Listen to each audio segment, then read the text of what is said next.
मुळामध्ये 8 तारखेपर्यंत सातत्याने आपल्याला हे सगळे अलर्ट्स आहेत। आता विशेषतः आपण जर बघितलं तर गेल्या 4-5 दिवसांमध्ये पालघर जिल्हा हा अतिशय वर्स्ट अफेक्टेड अशा प्रकारचा जिल्हा आहे।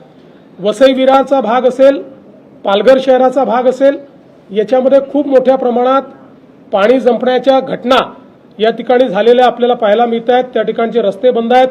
विशेषतः रेल्वे ज्या आहेत, या रेल्वे आपल्याला ज्या गुजरातमध्ये येणाऱ्या रेल्वे आहेत त्या आधीच मध्ये रस्त्यात थांबलेल्या आहेत। तिथल्या लोकांना रेल्वेतनं काढून रोडच्या माध्यमातून आणण्याचा प्रयत्न चाललेला आहे।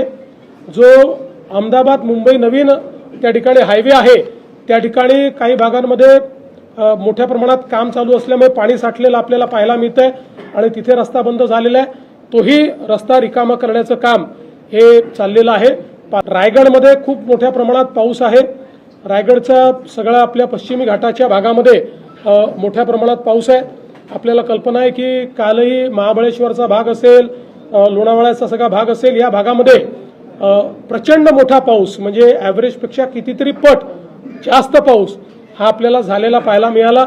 सावित्री नदीने धोक्याची पातळी ओलांडली आहे, पण सुदैवाने त्याचं डिसिल्टिंग झाल्यामुळे धोक्याची पातळी ओलांडल्यानंतरही अजून शहरांमध्ये पाणी शिरलेलं नाही किंवा ते आपण थांबवू शकलेलो आहोत, पण अजूनही त्याच्याकडे लक्ष आहे।